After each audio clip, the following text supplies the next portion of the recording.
A pro-Israel mob attacked pro-Palestinian encampments. And you know what the police did? Nothing. They let it happen. You can see a video coverage of this, a video footage of this.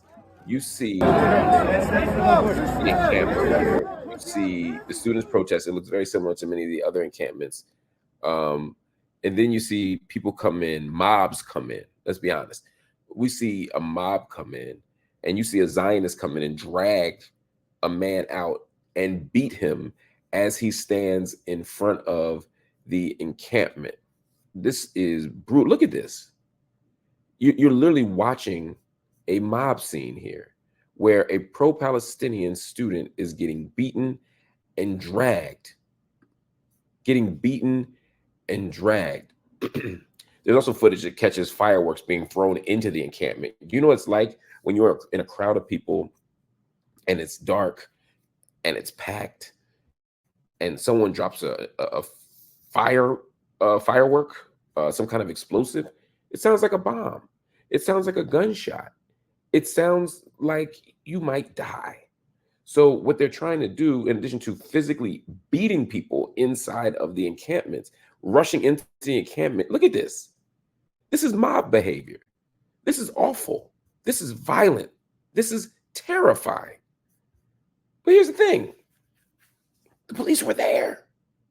The police could have done something about it. The police could have seen it and responded. Instead, they saw it and did nothing. Now, this is in and of itself problematic, right? This is in and of itself problematic.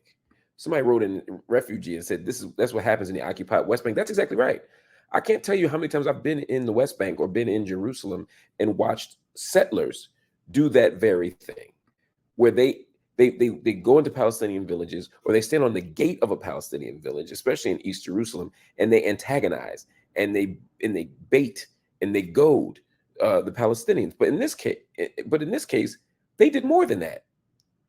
These people, and I don't know if they're students or if they're outside agitators, but they came into the encampment.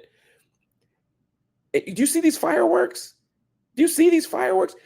Again, imagine being in a place where you're already getting bomb threats. You're already getting warnings that they're going to kill you. You're already worried about gunfire popping off. And then you hear pop, pop, pop, crack, crack, crack, lights, smoke. You don't know what's going to happen. So they're not just antagonizing here. They're literally ripping through into the encampment. This is terrorism. This is the very thing they accuse Palestinians of. This is terrorism. But I'm going to point out one more time, the police are doing nothing. Now imagine, you don't have to imagine. Look at all the times the police have rushed in and arrested pro-Palestinian protesters. Look at what they did at Columbia University last night in front of the newly named Hind Hall, where they took over the building, old school style, Howard University style, A building style. You already know. At Columbia, and those kids took over. The police were there. Eric Adams had the police on those students like white on rice, dragging them out, installing cranes to drag the kids out of the building, installing mechanisms to get the kids out. Kids knocked out, unconscious, and they're dragging them out of the building at Columbia because they're pro-Palestinian. But somehow these kids can, pro-Zionists or these Zionist students can crash an encampment, beat people up, drag them out, throw fireworks in, and the police just watch. The police do nothing. Now, look, I'm not pro-police. But if you say the police are what we need for law and order, why the hell is this happening? So again, when we talk about the relationship between critiques of law enforcement and critiques of Israel, they're not separate things. That's what Black Lives Matter was trying to tell y'all back in 2014 when we were marching and protesting, when we were in Ferguson against the violent police state, and then suddenly people are screaming, free, free Palestine. That's the point, is that violent states, settler colonial states, protect the powerful and make the vulnerable disposable. And who is better prepared to make the vulnerable disposable than a police force?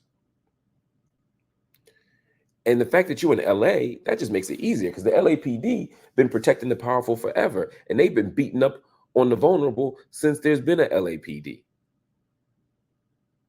That ain't just now. We grew up on that. We grew up on that in the 90s. Back when LA police would have the most police brutality complaints. And the clearance rate for police, in other words, the amount of police who were exonerated was in the 90s, like 98, 99% some years. So the police are used to watching this happen. But this is shameful. This is embarrassing.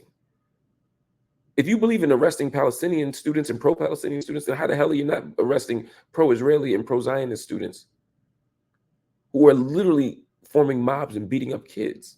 Come on, y'all. This is indefensible behavior. Absolutely indefensible behavior.